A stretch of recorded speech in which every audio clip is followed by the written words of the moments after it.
Cerita Jenaka Abu Nawas dan Botol Ajaib.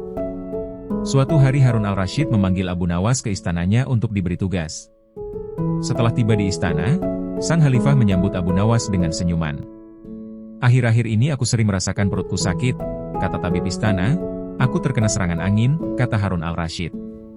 Abu Nawas sedikit keheranan, lalu bertanya, "Ampun Baginda, kiranya apa yang bisa hamba lakukan untuk yang mulia?"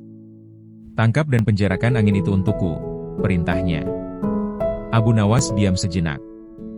"Aku beri kau waktu 3 hari untuk menyelesaikan perintah ini," tambah Harun al-Rasyid. Abu Nawas kemudian pulang dengan membawa pekerjaan dari Harun al-Rasyid. Ia masih terdiam, mulutnya terkunci rapat tak mengeluarkan sepatah kata pun. Dalam kebingungan yang tidak habis-habis, ia belum bisa memikirkan bagaimana cara menangkap dan membuktikan bahwa itu memang benar-benar angin.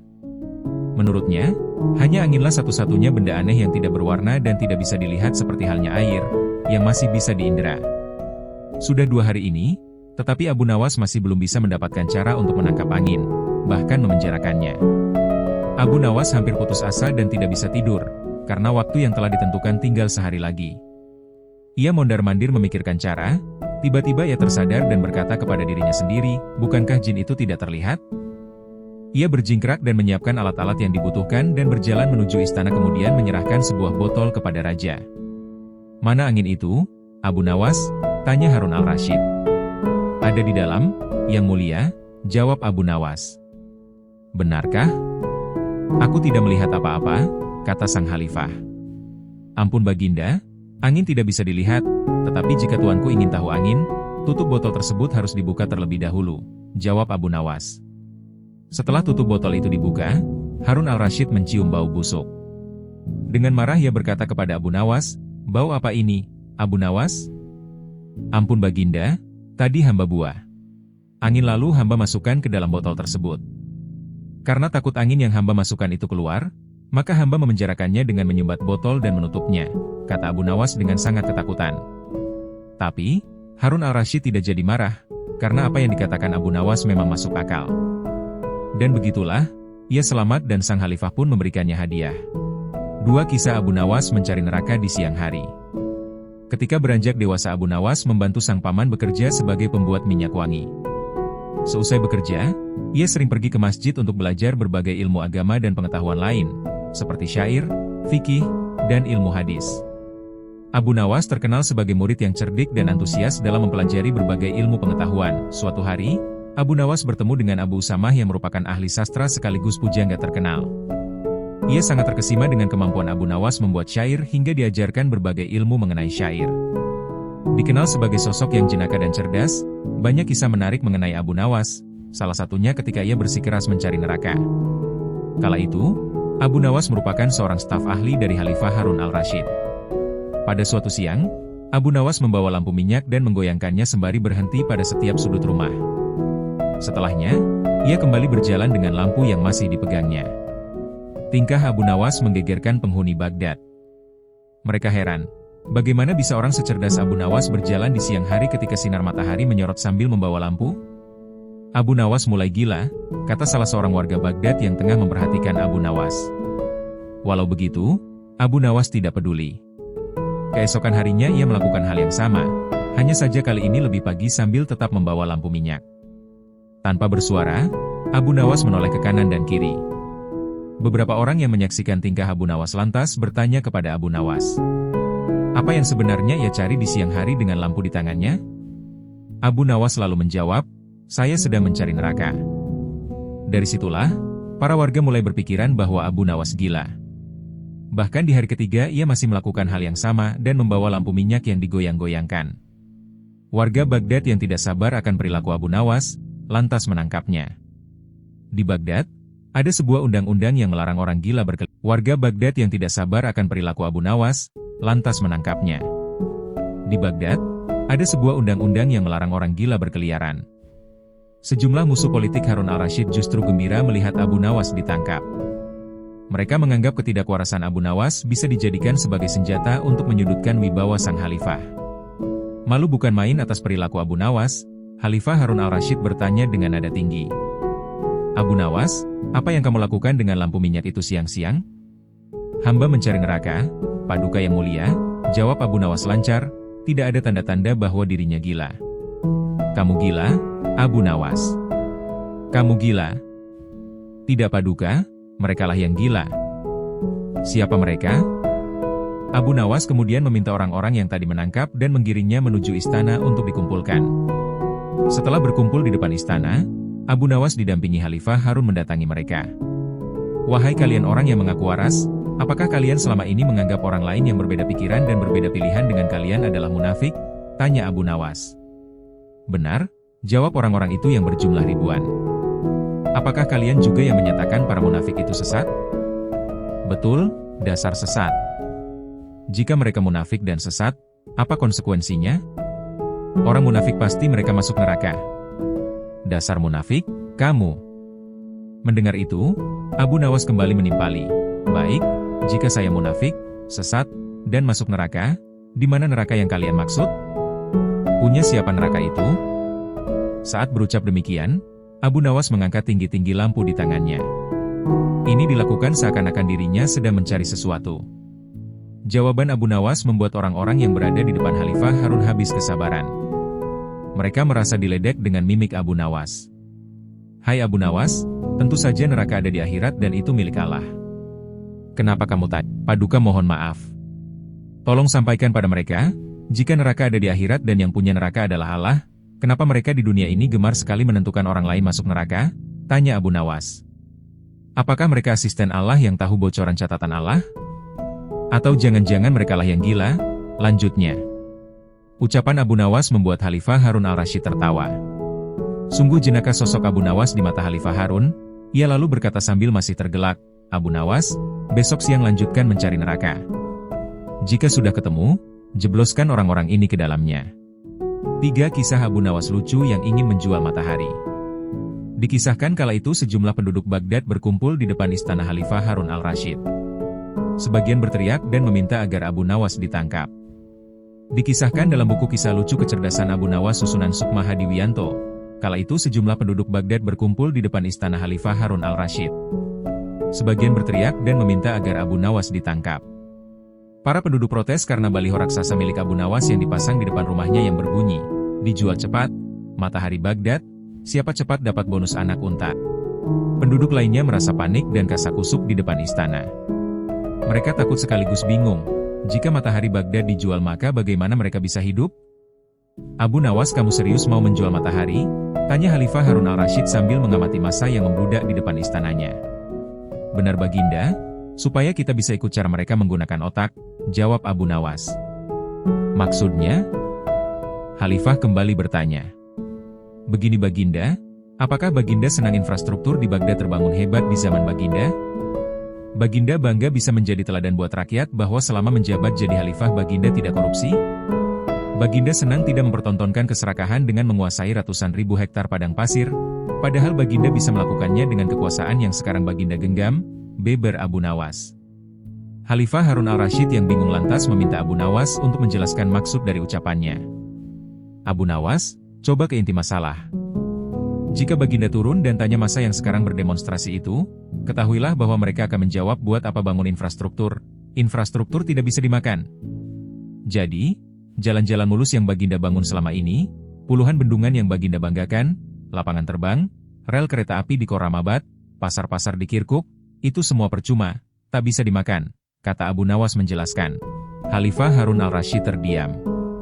Baginda bangga tidak korupsi? Anak Baginda jual pisang goreng?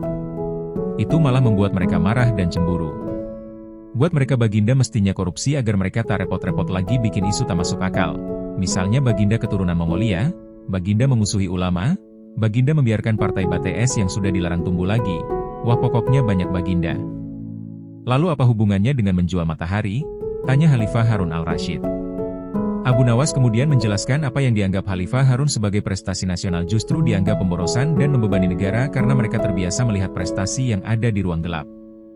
Di ruang gelap, gadis cantik tak terlihat, sebatang emas bisa dianggap besi.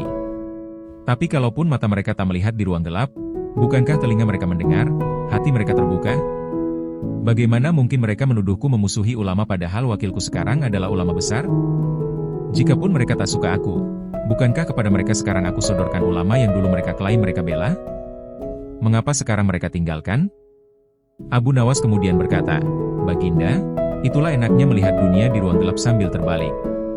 Kita bisa menikmati apa yang mereka nikmati selama ini. Baginda tidak capek berpikir rasional? Khalifah Harun al-Rasyid kembali terdiam. Abu Nawas lanjut menjelaskan. Percayalah Baginda, hanya dengan melihat segala sesuatu di kegelapan, Baginda akan paham mengapa selama ini mereka melihat infrastruktur megah, pemerataan pembangunan di daerah tertinggal, semuanya sama sekali tidak berguna karena tak bisa dimakan. Mohon jangan katakan, infrastruktur memang tak bisa dimakan, tapi dengan infrastruktur kita semakin mudah cari makan, itu cara berpikir rasional dan normal, Paduka. Masa di depan istana semakin membludak.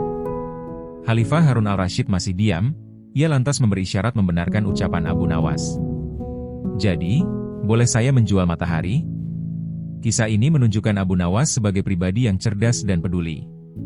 Mimpi tak akan nyata karena keajaiban, butuh keringat, kebulatan tekad dan kerja keras untuk mewujudkannya. 4. Cerita Abu Nawas yang menjual raja untuk dijadikan budak.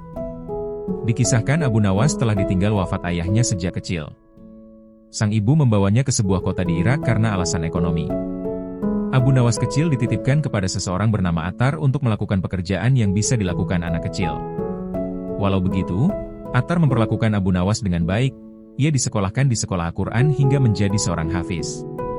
Suatu hari, dia berencana untuk menjual sang raja yang kala itu bernama Khalifah Harun al-Rasyid. Akibat rencana tersebut lantas Abu Nawas menghadap Khalifah Harun al-Rasyid seraya berkata, "Ada sesuatu yang amat menarik yang akan hamba sampaikan hanya kepada Paduka yang mulia." Mendengar hal itu, Khalifah tersebut menjawab dengan rasa penasaran. "Apa itu wahai Abu Nawas?" "Sesuatu yang hamba yakin tidak pernah terlintas di dalam benak Paduka yang mulia." "Oke, kalau begitu cepatlah ajak saya ke sana untuk menyaksikannya." Abu Nawas memang terkenal sebagai sosok yang selalu membuat orang penasaran akan sesuatu. Karenanya, ia kembali berkata, "Tapi Baginda." "Tetapi apa?" Jawab sang raja yang sudah tidak sabar dengan apa yang akan ditunjukkan oleh Abu Nawas. "Oke, Baginda. Jadi begini, Baginda harus menyamar sebagai rakyat biasa, supaya orang-orang tidak banyak yang ikut menyaksikan benda ajaib itu." Sang raja yang sudah sangat penasaran lantas mengiyakan anjuran Abu Nawas. Ia bersedia menyamar sebagai seorang rakyat biasa dan keduanya pergi ke sebuah hutan. Sesampainya di sana, Abu Nawas mengajak mendekat ke sebuah pohon yang rindang dan memohon kepada sang raja untuk menunggu di situ. Lalu, Abu Nawas menemui seorang badu yang merupakan penjual budak. Ia mengajaknya untuk melihat calon budak yang ingin dijual, namun Abu Nawas mengaku tak tega menjual budak di depan matanya langsung. Ia mengaku budak tersebut merupakan temannya. Setelah dilihat dari kejauhan, Badui tersebut merasa cocok dengan orang yang ingin dijual Abu Nawas. Usai kesepakatan terjalin beserta kontrak, Abu Nawas mendapat beberapa keping uang emas. Sang raja yang tidak tahu menahu terus menunggu Abu Nawas. Sayangnya, beliau justru tak kunjung menampakkan dirinya. Malahan terdapat seorang penujal budak yang menghampiri raja. "Siapa engkau?" tanya raja. "Aku adalah tuanmu sekarang," ujar Badui tersebut yang menghampiri sang raja tanpa mengetahui bahwa yang ada di depannya sekarang merupakan seorang raja. "Apa maksud perkataanmu tadi?" jawab sang raja dengan wajah yang memerah. Dengan enteng, penjual budak itu mengeluarkan surat kuasa seraya menjawab, "Abu Nawas telah menjualmu kepadaku dan inilah surat kuasa yang baru dibuatnya." "Apa? Abu Nawas menjual diriku kepadamu?" "Ya," jawab sang Badui dengan nada membentak. Merasa makin geram, sang raja lantas berkata, "Tahukah engkau siapa sebenarnya diriku ini?" "Tidak." "Itu tidak penting dan tidak perlu," ujar sang Badui singkat. Ia kemudian menyeret bahu budak barunya ke belakang rumah. Sesampainya di sana, Badui tersebut memberikan parang kepada Khalifah Harun al-Rasyid dan memintanya untuk membelah serta memotong kayu. Melihat tumpukan kayu yang banyak, sang raja memandangnya dengan ngeri, apalagi ia harus membelahnya. Sayangnya, sang raja tidak mampu membelah kayu tersebut dengan baik. Malahan, ia menggunakan bagian parang yang tumpul ke arah tumpukan kayu. Sang Badui kemudian memarahi Khalifah Harun al-Rasyid. Dengan begitu, si raja membalik parangnya sehingga bagian yang tajam mengarah ke kayu dan berusaha membelahnya. Menurutnya, pekerjaan tersebut terasa aneh. Dalam hati ia bergumam, "Seperti inikah derita orang-orang miskin demi mencari sesuap nasi? Harus bekerja keras lebih dulu." Badui tersebut kerap memandang Khalifah Harun ar-Rasyid dengan tatapan heran dan berujung marah. Dirinya merasa menyesal telah membeli seorang budak bodoh. Si raja lalu berkata, "Hei Badui, semua ini sudah cukup, aku tidak tahan." Mendengar hal itu, sang Badui semakin marah. Ia lalu memukul raja seraya berkata, "Kurang ajar kau budakku. Kau harus patuh kepadaku." Khalifah Harun ar-Rasyid yang tidak pernah disentuh oleh orang lain tiba-tiba menjerit keras akibat pukulan dengan kayu yang dilakukan oleh si Badui. Karena tidak kuat, ia lalu berkata sambil memperlihatkan tanda kerajaannya, "Hai Badui, aku adalah rajamu, Sultan Harun ar-Rasyid." Melihat hal itu, sang Badui langsung menjatuhkan diri sambil menyembah sang raja yang habis dipukulnya. Walau begitu, sang raja mengampuninya karena si Badui tidak tahu menahu mengenai dirinya yang merupakan seorang raja. Sementara itu, Khalifah Harun ar-Rasyid sangat murka kepada Abu Nawas dan ingin segera menghukumnya. 5 Cerita Abu Nawas dan Hakim yang Tamak. Pada suatu hari datang seorang wanita tua dan gelandangan ke rumah Abu Nawas untuk mengadukan masalah mereka padanya. Mereka kemudian menceritakan peristiwa yang telah menimpa mereka. Setelah mendengar pengaduan mereka, Abu Nawas meminta mereka datang kembali nanti malam bersama teman-temannya dengan membawa cangkul, kayu, kapak, martil, dan batu. Wanita tua dan pemuda gelandangan itu merasa heran dengan pesan Abu Nawas. Namun, mereka begitu percaya kepada Abu Nawas. Mereka yakin Abu Nawas dapat memecahkan persoalan yang mereka alami. Abu Nawas selalu membela orang yang lemah. Mereka percaya karena mereka berada di pihak yang benar. Pada malam harinya, wanita tua dan pemuda gelandangan datang bersama teman-temannya. Jumlah mereka sangat banyak. Mereka datang sambil membawa benda-benda yang diminta Abu Nawas. Mereka berkumpul di depan rumah Abu Nawas menunggu perintah selanjutnya. Abu Nawas selalu menyuruh mereka untuk menghancurkan rumah Pak Hakim. Abu Nawas melarang mereka berhenti jika rumah itu belum benar-benar hancur. Semua orang keheranan mendengar perintah Abu Nawas. Namun, mereka tetap menuruti perintah itu. Orang-orang itu segera pergi menuju rumah Pak Hakim. Mereka berteriak-teriak sambil menghancurkan rumah Pak Hakim. Penduduk yang tinggal di sekitar rumah Pak Hakim tampak kebingungan. Mereka bertanya-tanya apa yang sedang terjadi. Penduduk pun berusaha mencegah perbuatan orang-orang itu. Namun, mereka tak mau berhenti melakukan pengrusakan. Penduduk akhirnya hanya pasrah dan membiarkan mereka melakukan keinginannya. Pak Hakim terkejut melihat banyak orang ingin merusak rumahnya. Pak Hakim segera keluar dari rumahnya dan menemui orang-orang itu. Pak Hakim sangat marah. Ia menanyakan siapa yang menyuruh merusak rumahnya. Mereka pun memberitahu Pak Hakim bahwa mereka hanya disuruh oleh Abu Nawas. Setelah menjawab pertanyaan Pak Hakim, mereka bukannya berhenti, malah terus menghancurkan rumah tersebut hingga roboh dan rata dengan tanah. Pak Hakim tak berdaya melawan para perusak rumahnya. Jumlah mereka terlalu banyak. Hatinya sangat dongkol karena tidak ada orang yang membelanya. Ia pun bertekad akan melaporkan kejadian ini kepada raja. Keesokan harinya, Pak Hakim pergi ke istana untuk mengadukan kejadian semalam kepada sang raja. Ia ingin raja memutuskan perkara ini dengan bijaksana. Raja pun memerintahkan prajurit untuk memanggil Abu Nawas. Prajurit kerajaan segera menangkap dan membawa Abu Nawas ke istana. Abu Nawas memang sudah tahu akan dipanggil oleh raja. Ia sudah mempersiapkan diri jika ditanya oleh sang raja. Ia pun bersikap sangat tenang. Raja menanyakan apakah Abu Nawas yang menyuruh orang-orang untuk merusak rumah Pak Hakim. Abu Nawas mengakui perbuatannya itu tanpa rasa takut sedikitpun. Raja bertanya mengapa ia melakukannya. Abu Nawas selalu menjelaskan kepada raja. Pada suatu malam, Abu Nawas bermimpi. Di dalam mimpi itu, Pak Hakim menyuruh Abu Nawas untuk menghancurkan rumahnya. Pak Hakim menginginkan rumah yang lebih besar dan lebih indah. Karena mimpi itulah maka Abu Nawas menghancurkan rumah Pak Hakim. Raja merasa heran. Raja menanyakan apakah ada aturan yang memperbolehkan seseorang melaksanakan perintah dari dalam mimpi. Dengan tenang Abu Nawas menjawab bahwa ia menjalankan aturan yang dibuat oleh Pak Hakim sendiri. Wajah Pak Hakim seketika menjadi pucat mendengar jawaban Abu Nawas. Ia teringat akan perbuatannya kepada seorang pemuda belum lama ini. Raja menanyakan apakah benar Pak Hakim telah membuat aturan seperti itu. Pak Hakim tidak menjawab. Tubuhnya gemetaran karena rasa takut. Ia sadar telah melakukan kesalahan. Raja pun bingung dengan sikap Hakim tersebut. Raja meminta Abu Nawas untuk menjelaskan kejadian yang sebenarnya. Abu Nawas lalu menceritakan kejadian yang sebenarnya. Pada suatu malam, seorang pemuda kaya bermimpi kawin dengan anak Pak Hakim.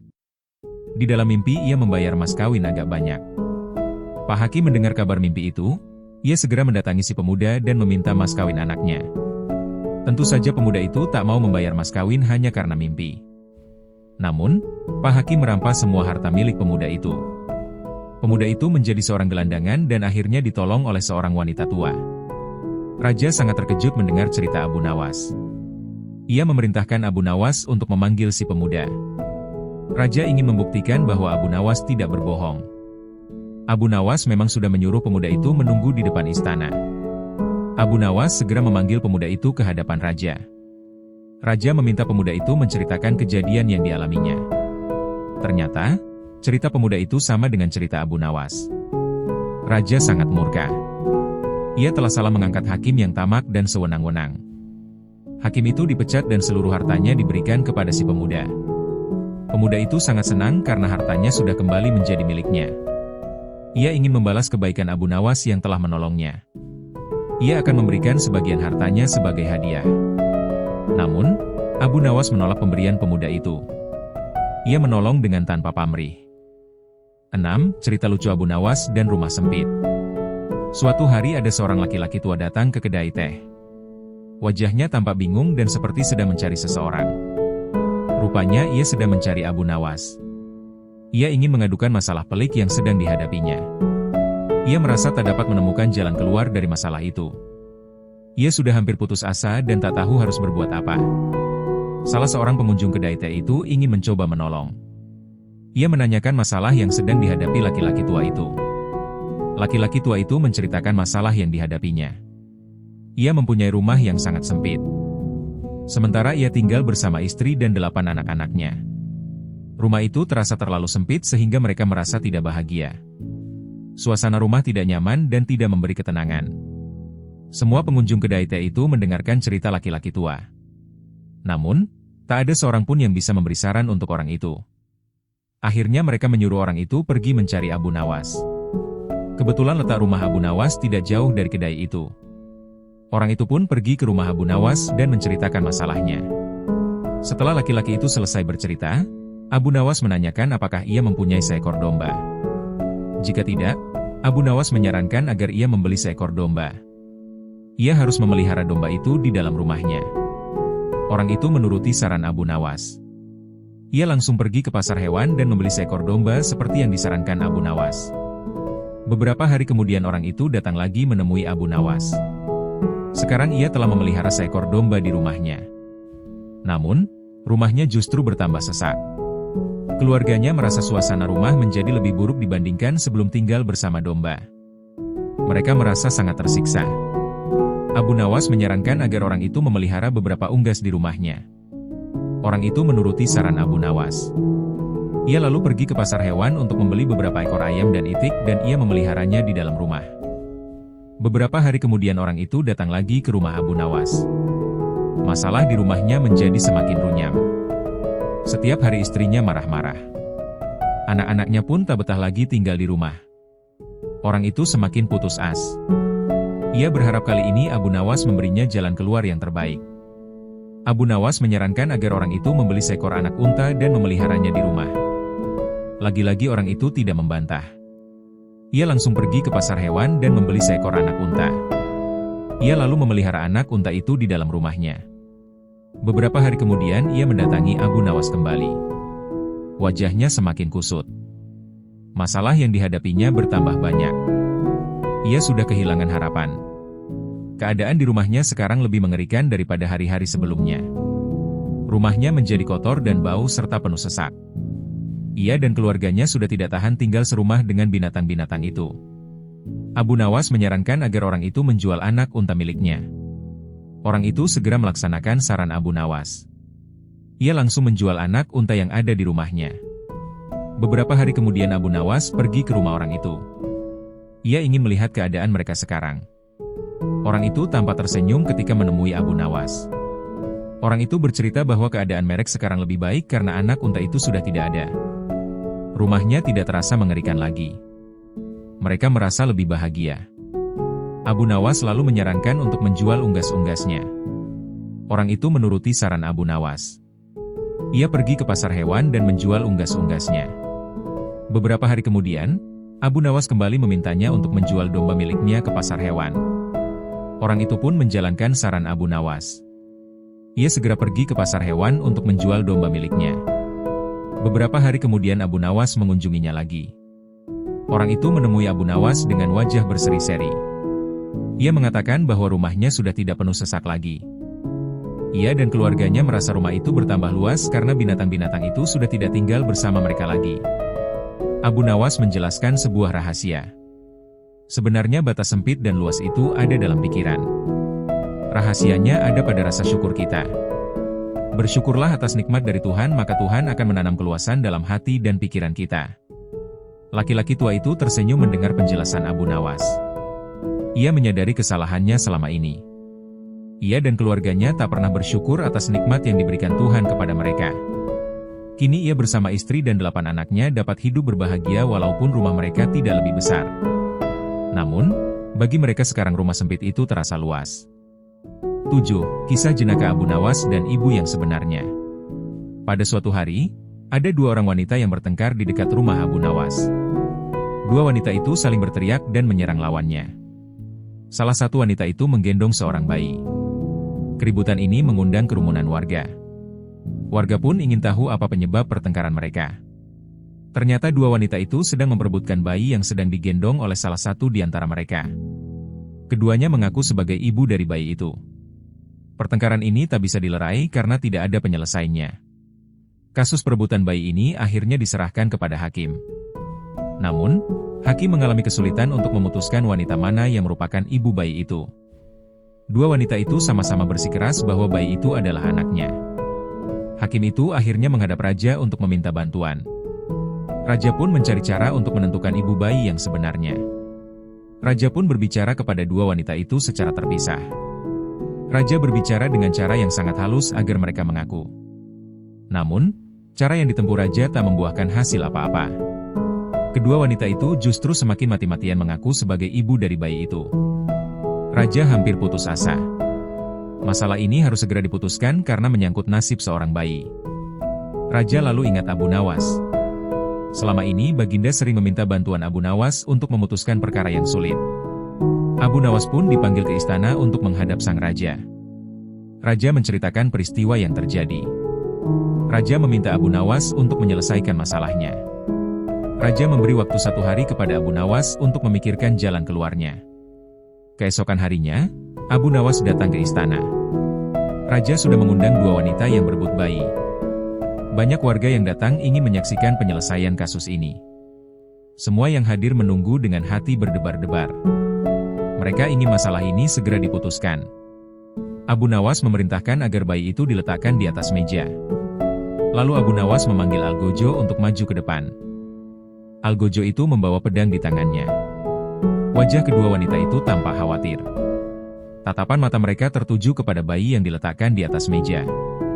Abu Nawas bertanya kepada kedua wanita tersebut mengenai siapa ibu bayi yang sebenarnya. Bayi ini harus bersama ibunya yang asli. Salah satu dari mereka bukan ibunya harus mengalah. Namun, keduanya tidak ada yang mau mengalah. Masing-masing tak akan mau menyerahkan bayi itu kepada orang lain. Abu Nawas memutuskan akan mengabulkan keinginan kedua wanita itu dengan cara yang adil. Ia akan menyuruh Algojo untuk membelah bayi ini menjadi 2. Jadi masing-masing akan mendapatkan bagian yang sama. Abu Nawas pun minta persetujuan kepada kedua wanita itu. Semua orang yang hadir tercengang. Bagaimana mungkin seorang bayi dibelah menjadi 2? Wanita pertama tampak senang. Akhirnya masalah ini dapat diselesaikan dengan adil. Mereka akan sama-sama mendapat bagian yang seimbang. Ia pun menyetujui usul Abu Nawas. Sementara wanita kedua langsung menangis meronta-ronta. Ia menjerit-jerit histeris. Ia meminta agar Abu Nawas tidak membelah bayi itu. Ia akan menyerahkan bayi itu seutuhnya kepada wanita pertama. Ia rela bayi itu dirawat oleh wanita itu. Abu Nawas tersenyum lega. Sekarang ia sudah tahu siapa ibu bayi yang sebenarnya. Abu Nawas segera mengambil bayi itu dan menyerahkannya kepada wanita kedua. Tak ada ibu yang tega membiarkan anaknya disembelih. Ibu itu sangat bersyukur dan berterima kasih kepada Abu Nawas. Wanita yang setuju anaknya disembelih pastilah bukan ibu yang sebenarnya. Abu Nawas lalu memerintahkan agar wanita pertama dihukum sesuai dengan perbuatannya.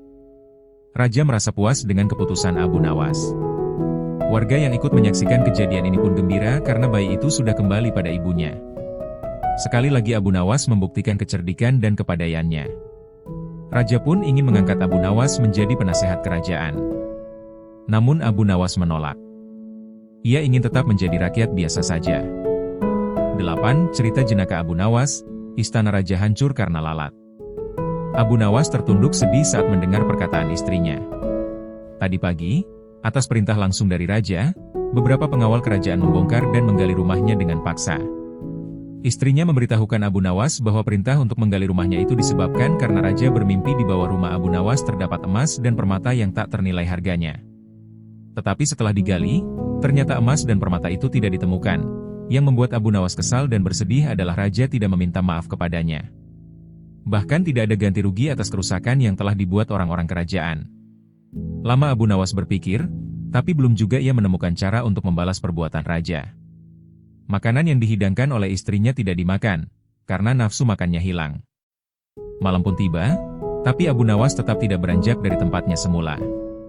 Keesokan harinya, Abu Nawas melihat lalat-lalat mulai menyerbu makanan Abu Nawas yang sudah basi. Tiba-tiba ia tersenyum gembira.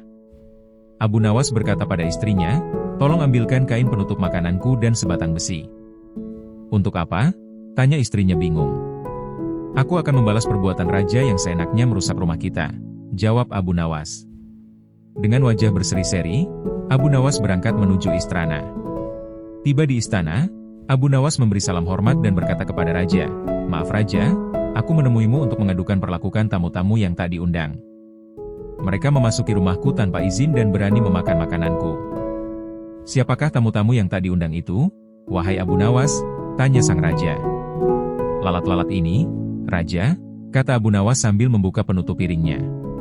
"Kalau bukan kepadamu, kepada siapa lagi aku harus mengadukan ketidakadilan ini?" lanjut Abu Nawas. "Keadilan seperti apa yang kamu inginkan dariku?" tanya raja. "Aku hanya ingin mendapatkan izin tertulis dari raja untuk bisa menghukum lalat-lalat ini," jawab Abu Nawas. Dengan wajah berseri-seri, Abu Nawas berangkat menuju istana. Tiba di istana, Abu Nawas memberi salam hormat dan berkata kepada raja, "Maaf raja, aku menemuimu untuk mengadukan perlakuan tamu-tamu yang tak diundang. Mereka memasuki rumahku tanpa izin dan berani memakan makananku." "Siapakah tamu-tamu yang tak diundang itu, wahai Abu Nawas?" tanya sang raja. "Lalat-lalat ini, Raja," kata Abu Nawas sambil membuka penutup piringnya. "Kalau bukan kepadamu, kepada siapa lagi aku harus mengadukan ketidakadilan ini?" lanjut Abu Nawas.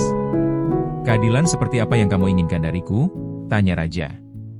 "Aku hanya ingin mendapatkan izin tertulis dari raja untuk bisa menghukum lalat-lalat ini," jawab Abu Nawas.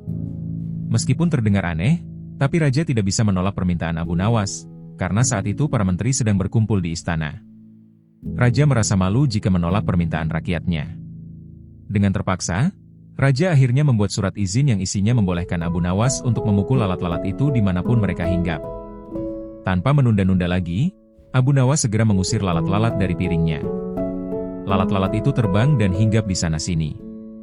Dengan tongkat besi yang sudah sejak tadi dibawanya dari rumah, Abu Nawas mulai mengejar dan memukul lalat-lalat itu. Seekor lalat hingga di kaca, Abu Nawas pun memukul kaca itu hingga pecah. Begitupun dengan lalat-lalat lain yang menempel di vas bunga dan patung hias. Abu Nawas memukulkan tongkat besinya ke segala arah, sehingga sebagian perabotan istana hancur. Bahkan, Abu Nawas nekat memukul lalat yang kebetulan hinggap di guci sang raja. Raja pun tidak bisa berbuat apa-apa kecuali menyadari kesalahannya karena telah merusak rumah Abu Nawas dan keluarganya. Setelah merasa puas, Abu Nawas pun pamit pulang. Kini barang-barang kesayangan raja telah hancur. Bukan itu saja, raja juga merasa malu. Ia sadar betapa kelirunya berbuat semena-mena kepada Abu Nawas. 9. Uang kerincingan. Pada suatu ketika Abu Nawas melakukan perjalanan yang panjang. Pada hari itu perutnya belum terisi makanan sedikit pun sehingga tak heran kalau dia merasakan keroncongan dengan amat sangat. Namun dia memeriksa kantong uangnya, dia hanya menemukan beberapa keping uang, sementara perjalanannya masih jauh. Bila uang itu digunakan untuk membeli sesuatu, nanti ongkos perjalanannya tidak akan terbayar. Walaupun tubuhnya lemas karena belum makan seharian, Abu Nawas tetap melangkahkan kakinya meskipun langkahnya gontai. Pada saat melihat kedai yang ramai pembeli, Abu Nawas tak kuasa untuk tidak memasukinya. Dari bilik dapur terlihat mengepul asap makanan yang sangat lezat. Abu Nawas langsung menghirup aroma masakan itu dengan kuat-kuat. Dari aromanya, Abu Nawas sudah membayangkan sajian yang lezat untuk dirinya. Hal itu diulanginya berkali-kali hingga Abu Nawas puas. Setelah Abu Nawas sudah merasa cukup puas dengan aroma masakan yang dihirupnya, dia pun pergi meninggalkan kedai tadi. Dengan senyuman yang tipis, dia keluar dari kedai tersebut. Tapi, belum jauh dia melangkahkan kakinya meninggalkan kedai itu, tiba-tiba terdengar teriakan dari si pemilik kedai. "Hai, mau kemana?" "Bayar dulu," teriak pemilik kedai. Mendengar teriakan itu, Abu Nawas menghentikan langkahnya. Dengan tenang sekali dia menghadapi si pemilik kedai. Meskipun dia cukup keheranan kenapa pemilik kedai menghentikan langkahnya padahal dia tidak makan atau minum barang sedikit pun di kedai itu. "Enak saja main nyelonong pergi, bayar dulu baru boleh pergi," kata pemilik kedai saat mereka berhadapan. Kemudian Abu Nawas menganggukkan kepala tanda setuju dengan kata-kata pemilik kedai. Dengan santainya Abu Nawas merogoh kantong uangnya. Selang beberapa lama, tapi uangnya tidak segera diberikan kepada pemilik kedai. Malah Abu Nawas bermain-main dengan uang recehnya dengan cara mengocok kantong uangnya. Lama-kelamaan suaranya uang receh terdengar kerincing-kerincing. "Ayo, mana uangnya bayar?" teriak pemilik kedai. "Baik, ini bayarnya," kata Abu Nawas sambil mengocok kembali uang recehnya sehingga timbul suara kerincing-kerincing. "Loh, mana uangnya?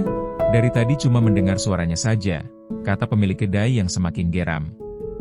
Kemudian Abu Nawas menjawab, "Itu tadi bayarnya, aku bayar pakai suaranya saja karena di kedaimu aku hanya dapat baunya saja." Mendengar jawaban itu, si pemilik kedai hanya bisa tersenyum dengan malunya.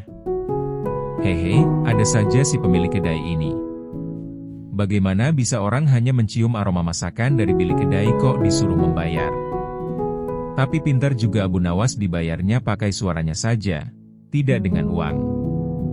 "Ayo, mana uangnya bayar?" teriak pemilik kedai. "Baik, ini bayarnya," kata Abu Nawas sambil mengocok kembali uang recehnya sehingga timbul suara kerincing-kerincing. "Loh, mana uangnya? Dari tadi cuma mendengar suaranya saja," kata pemilik kedai yang semakin geram. Kemudian Abu Nawas menjawab, 10 telur dan ayam." Melihat ayam betinanya bertelur, Baginda Harun al-Rasyid tersenyum. Beliau memanggil pengawal agar mengumumkan kepada rakyat bahwa kerajaan mengadakan sayembara untuk umum. Sayembara itu berupa pertanyaan yang mudah tetapi memerlukan jawaban yang tepat dan masuk akal. Barang siapa yang bisa menjawab pertanyaan itu akan mendapat imbalan yang amat menggiurkan. 1 pundi penuh uang emas.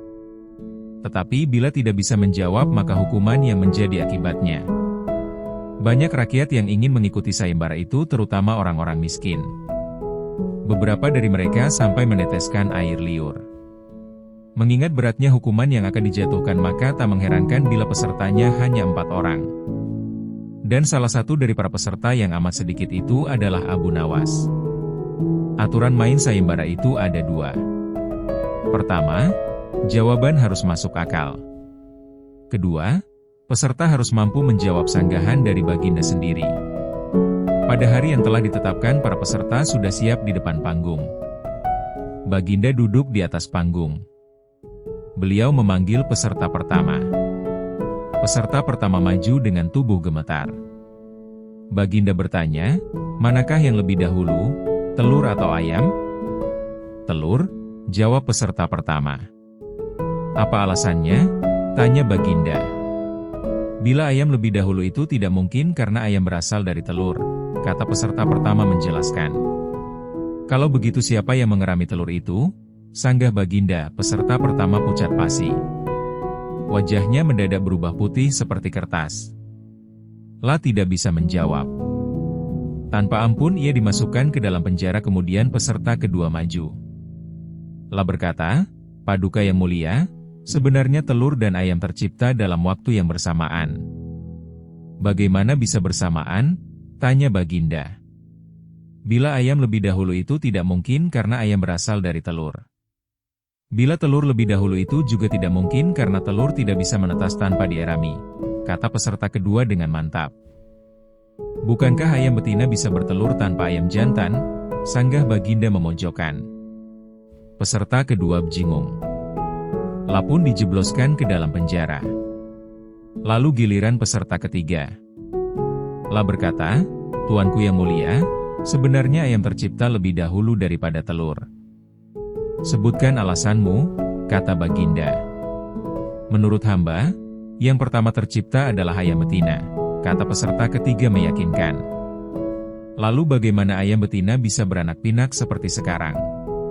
Sedangkan ayam jantan tidak ada," kata Baginda memancing. "Ayam betina bisa bertelur tanpa ayam jantan. Telur dierami sendiri, lalu menetas dan menurunkan anak ayam jantan. Kemudian menjadi ayam jantan dewasa dan mengawini induknya sendiri." Peserta ketiga berusaha menjelaskan. "Bagaimana bila ayam betina mati sebelum ayam jantan yang sudah dewasa sempat mengawininya?" Peserta ketiga pun tidak bisa menjawab sanggahan Baginda. La pun dimasukkan ke penjara. 11. Abu Nawas paling kaya sebagai rakyat kecil. Abu Nawas sering menyelipkan kritikan-kritikan lewat humor-humornya yang jenaka sehingga meski mengena raja tetapi tak bisa marah dibuatnya. Seperti dalam kisah ini, pasar tempat orang berdagang menjadi heboh gara-gara celotehan Abu Nawas. "Kawan-kawan, hari ini saya sangat membenci perkara yang hak, tetapi menyenangi yang fitnah. Hari ini saya menjadi orang yang paling kaya, bahkan lebih kaya daripada Allah Subhanahu wa Ta'ala," ujar Abu Nawas. Omongan Abu Nawas itu sungguh aneh karena selama ini dia termasuk orang yang alim dan takwa meski suka jenaka. Karuan saja polisi kerajaan menangkap dan menghadapkannya kepada Khalifah. "Hai Abu Nawas, benarkah engkau berkata begitu?" tanya Khalifah. "Benar, Tuan," ujarnya santai. "Mengapa kau berkata begitu? Sudah kafirkah engkau?" "Saya kira Khalifah pun sama seperti saya." "Khalifah pasti membenci perkara yang hak," ujarnya. "Gila benar engkau," bentak Khalifah mulai marah. "Jangan keburu marah, Khalifah. Dengarkan dulu keterangan saya," kata Abu Nawas meredakan marah Khalifah. "Keterangan apa yang kau dakwahkan?" "Sebagai seorang muslim, aku harus membela yang hak, bukan malah membencinya. Tahu?" ujar Khalifah geram. "Setiap ada orang membacakan talqin, saya selalu mendengar ucapan bahwa mati itu hak, begitu juga dengan neraka. Tidakkah Khalifah juga membencinya seperti aku?" katanya.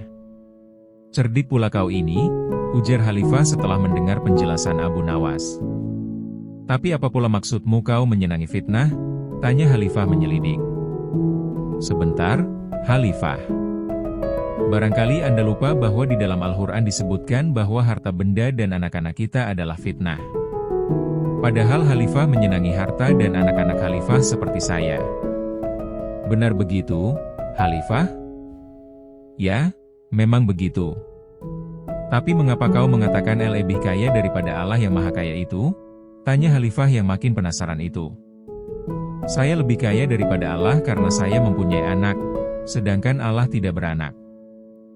Dan tidak pula diperanakan, itu memang benar, tetapi apa maksudmu berkata itu di tengah pasar sehingga membuat keonaran?" tanya Khalifah tak habis mengerti. "Dengan cara begini saya akan ditangkap dan dihadapkan pada Khalifah," jawabnya kalem. "Apa perlunya kamu menghadapku?" "Agar memperoleh hadiah dari Khalifah," jawab Abu Nawas tegas. "Dasar orang." 12. Memindahkan istana ke awan. Sore itu cuaca amatlah indah. Awan putih bersih menggantung di cakrawala yang cerah, warna kemerahan lembayung mewarnai awan menarik perhatian siapa saja yang melihatnya tak terkecuali di dalam istana. Sang Raja Harun al-Rashid pun ternyata sedang menikmati suasana sore itu. Tak terasa di dalam benaknya beliau memiliki hayalan untuk memindahkan istananya ke atas awan sana. Beliau berkata dalam hatinya, "Tapi apa mungkin kemauanku itu terlaksana?" Tiba-tiba beliau teringat pada Abu Nawas. "Iya, bukankah ada Abu Nawas yang selalu mempunyai jalan keluar jika aku mempunyai permasalahan?" katanya dalam hati. Beliau pun lantas menyuruh ajudannya untuk segera menjemput Abu Nawas. Tak lama kemudian Abu Nawas pun hadir di hadapan sang raja. Dengan kepala tertunduk dan perasaan yang gak menentu akibat berhadapan dengan sang raja yang penuh wibawa, Abu Nawas menunggu titah sang raja. Kemudian beliau pun berkata, "Baginda Raja, apakah kamu tahu kenapa aku memanggilmu ke sini?" Abu Nawas, "Ampun Baginda, hamba tidak tahu, Baginda Raja.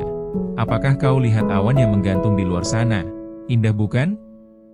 Abu Nawas, "Ya, saya bisa melihatnya, memang sangat indah yang mulia Baginda Raja. Aku mempunyai keinginan untuk memindahkan istana ini ke atas sana, apakah kau bisa melaksanakan keinginanku?" Abu Nawas pun pulang sambil membawa beban pikiran yang luar biasa beratnya.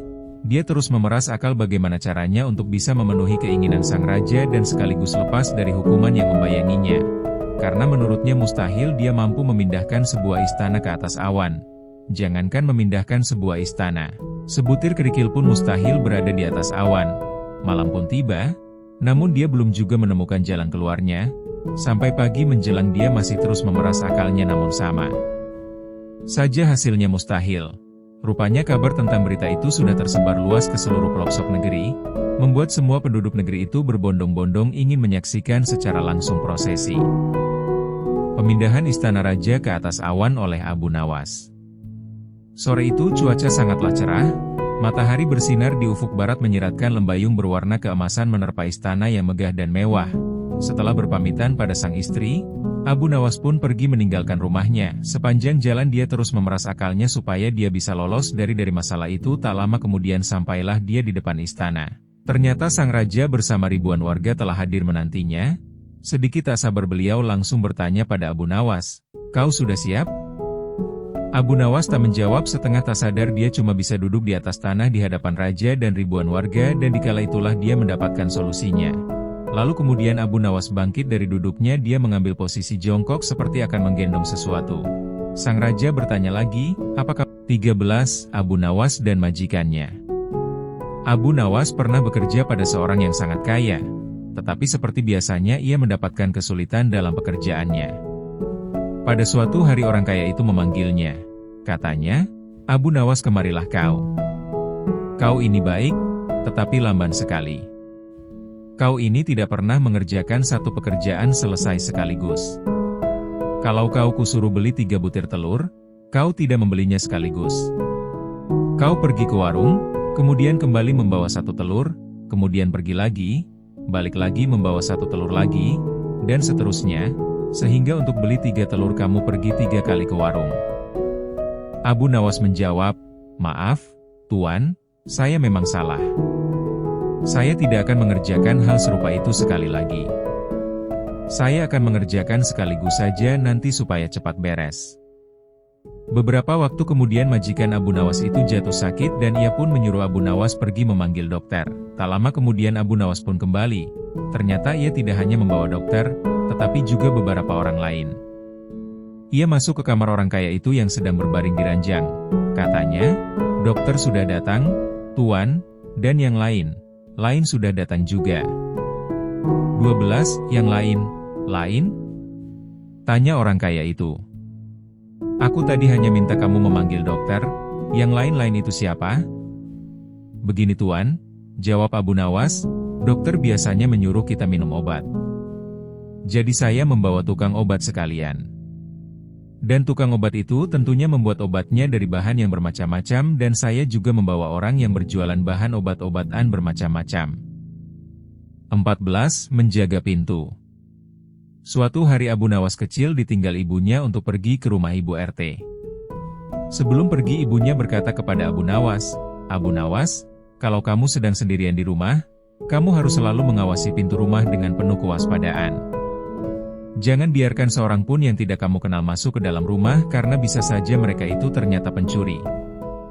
Abu Nawas memutuskan untuk duduk di samping pintu. 1 jam kemudian pamannya datang. "Mana ibumu?" tanya pamannya. "Oh, ibu sedang pergi ke pasar," jawab Abu Nawas.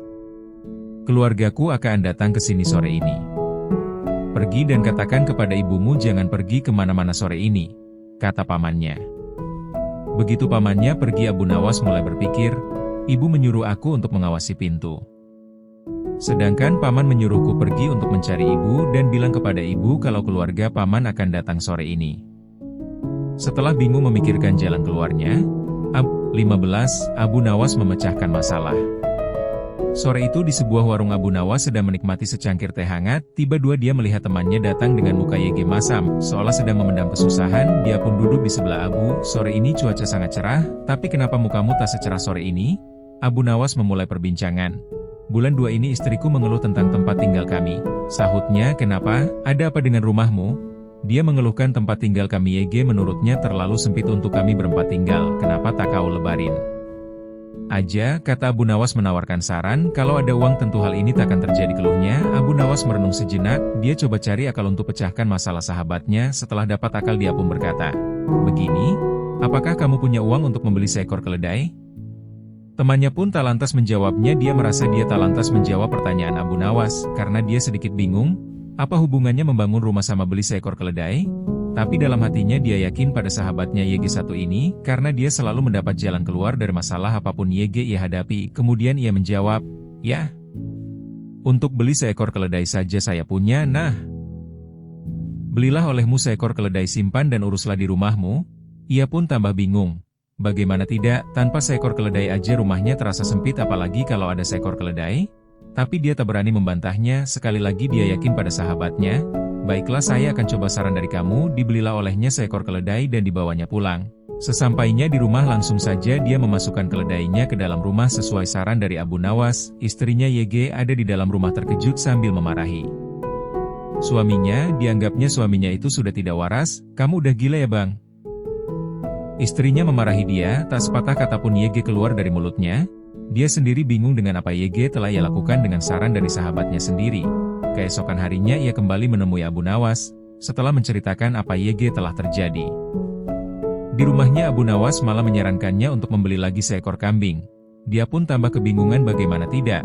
Seekor keledai aja sudah sangat merepotkan, apalagi kalau harus ditambah lagi seekor kambing. Lagi dua dia tidak bisa menolak sarannya karena dia percaya akan kecerdikan sahabatnya itu. Dia pun pulang dengan membawa seekor kambing ke rumahnya. Dapat kita bayangkan apa YG bakal terjadi di rumahnya. Untuk kedua kalinya ia kena marah sang istri. Apalagi saran YG ketiga ia harus membeli lagi seekor angsa, tambah semerawut aja tuh rumahnya. Habislah kesabarannya, ia tidak kuat lagi tinggal bersama hewan dua tersebut, dan pergi menemui si pemberi solusi. Abu Nawas cuma tersenyum mendengar curhatan sahabatnya seraya berkata, berapa uang YG kamu punya sekarang? Tak sepeser pun uang di kantongku, katanya. Sekarang kamu pulanglah dan jual keledaimu.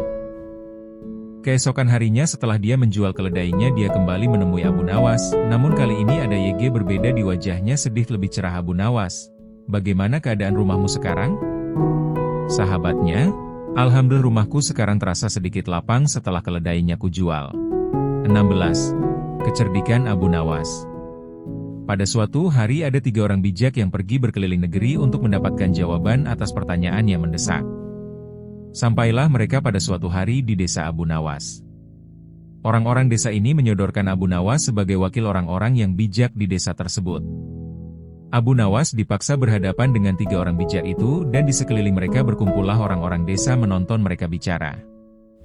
Orang bijak pertama bertanya kepada Abu Nawas, di mana sebenarnya pusat bumi ini? Abu Nawas menjawab, tepat di bawah telapak kaki saya, saudara. Bagaimana bisa saudara buktikan hal itu? Tanya orang bijak pertama tadi. Kalau tidak percaya, jawab Abu Nawas, ukur saja sendiri. Orang bijak yang pertama diam tak bisa menjawab. Tiba giliran orang bijak kedua mengajukan pertanyaan. Berapa banyak jumlah bintang yang ada di langit? Abu Nawas menjawab, bintang-bintang yang ada di langit itu jumlahnya sama dengan rambut yang tumbuh di keledai saya ini. Bagaimana saudara bisa membuktikan hal itu? Abu Nawas menjawab, nah, kalau tidak percaya, hitung saja rambut yang ada di keledai itu, dan nanti saudara akan tahu kebenarannya. Itu sih bicara goblok-goblokan? Tanya orang bijak kedua, bagaimana orang bisa menghitung bulu keledai? Abu Nawas pun menjawab, nah, kalau saya goblok, kenapa Anda juga mengajukan pertanyaan itu? Bagaimana orang bisa menghitung bintang di langit? Mendengar jawaban itu, si bijak kedua itu pun tidak bisa melanjutkan. Sekarang tampillah orang bijak ketiga yang katanya paling bijak di antara mereka. Ia agak terganggu oleh kecerdikan Abu Nawas dan dengan ketus bertanya, "Tampaknya saudara tahu banyak mengenai keledai, tapi coba saudara katakan kepada saya berapa jumlah bulu yang ada pada ekor keledai itu." "Saya tahu jumlahnya," jawab Abu Nawas, "jumlah bulu yang ada pada ekor keledai saya ini sama dengan jumlah rambut di janggut saudara." "Bagaimana Anda bisa membuktikan hal itu?" tanyanya lagi. "Oh, kalau yang itu sih mudah. Begini, saudara mencabut selembar bulu dari ekor keledai saya, dan kemudian saya mencabut sehelai rambut dari janggut saudara. Nah, kalau sama, maka apa yang saya katakan itu benar, tetapi kalau tidak, saya keliru." Tentu saja orang 17. Kalahkan Tuan Tanah Pelit. Hari itu puasa Ramadan menjelang hari ke-6. Seperti biasa, Abu Nawas duduk di beranda depan gubuknya sambil menunggu beduk maghrib tiba. Sambil memandang langit biru yang mulai nampak senja, Abu Nawas berpikir bagaimana agar dapur rumahnya agar tetap mengepul. Sementara itu ada seorang tuan tanah yang rumahnya tak jauh dari rumah Abu Nawas. Sebagai tuan tanah tentu saja mempunyai rumah yang besar, lengkap dengan seperangkat gudang makanan, lahan peternakan dan kamar. Hampir setiap orang yang berada di daerah itu, bahkan Abu Nawas sendiri, bekerja dengan tuan tanah itu, bekerja keras setiap hari-hari tetapi dengan hasil yang sedikit.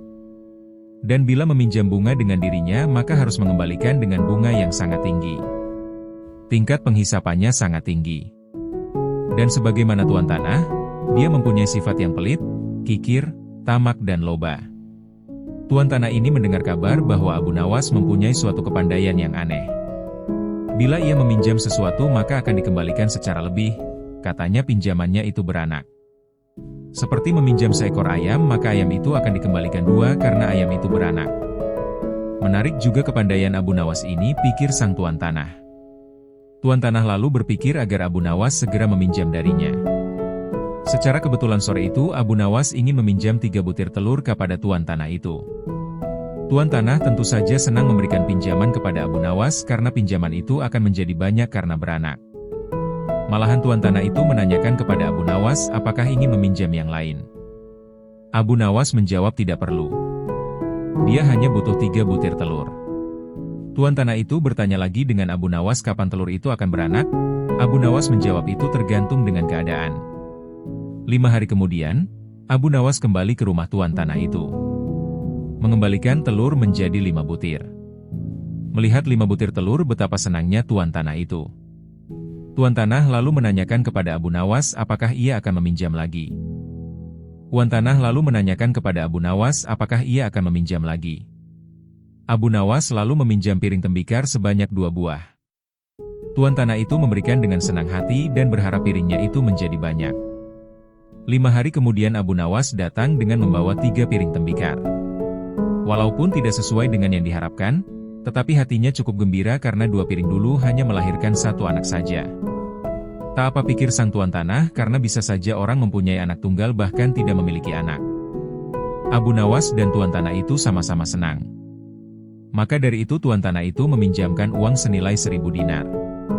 Jumlah yang sangat besar, gaji buat seluruh karyawan dan pekerjanya selama 1 bulan. Tuan tanah itu berangan-angan bahwa uang yang dipinjam Abu Nawas nanti akan diapakan karena akan banyak beranak. Tuan tanah itu menanti dengan tidak sabar. Ditunggu selama 5 hari, Abu Nawas tidak kunjung datang. Hampir 1 bulan, Abu Nawas juga tidak datang. Saat tuan tanah akan mendatangi rumah Abu Nawas dengan centengnya, Abu Nawas datang. Mulanya tuan tanah gembira, tapi sesudah Abu Nawas menjelaskan persoalannya, bukan main marahnya tuan tanah itu. "Sayang sekali tuan. Uang yang saya pinjam itu, bukannya beranak, malah 3 hari kemudian mati mendadak." Mendengar kata itu betapa geramnya tuan tanah. Hampir saja Abu Nawas dihajar centeng tuan tanah. Untung saja ada teman-teman Abu Nawas yang baru pulang dari bekerja. Tuan tanah itu mengadukan kepada pengadilan. Tuan tanah itu berharap Abu Nawas akan digantung atau bahkan dihukum rajam. Dan pengadilan pun digelar. Abu Nawas membeberkan semua duduk permasalahannya. Demikian juga tuan tanah itu menjelaskan. Pengadilan pun memutuskan cukup rasional, masuk akal. Kalau 18, cium pantat ayam. Pada suatu hari Raja Harun Ar-Rasyid sedang galau dengan sikap Abu Nawas. Beberapa kali Abu Nawas telah membuatnya malu di depan para pejabat kerajaan. Berlatar belakang dendam inilah akhirnya raja hendak membuat jebakan terhadap Abu Nawas. Jika Abu Nawas gagal menghadapi jebakan tersebut, maka hukuman akan diberikan kepadanya. Maka dipanggillah Abu Nawas untuk menghadap Raja Harun ar-Rasyid. Setelah melewati beberapa prosedur, sampai juga Abu Nawas di istana kerajaan. Sang raja lalu memulai pertanyaannya, "Wahai Abu Nawas, di depan mejaku itu ada sepanggang daging ayam yang lezat dan enak dilahap, tolong segera ambilkan." Abu Nawas tampak bingung dengan perintah tersebut, karena tak biasanya dia disuruh mengambilkan makanan raja. "Mungkin raja ingin menjebakku, aku harus waspada," kata Abu Nawas dalam hati. Abu Nawas pun akhirnya menuruti perintah itu. Setelah mengambil ayam panggang sang raja, Abu Nawas kemudian memberikannya kepada raja. Namun, sang raja belum langsung menerimanya. Ia bertanya lagi, "Abu Nawas, di tangan kamu ada sepotong ayam panggang lezat, silahkan dinikmati." Begitu Abu Nawas hendak menyantap ayam panggang tersebut, tiba-tiba raja berkata lagi, "Tapi ingat Abu Nawas, dengarkan dulu petunjuknya.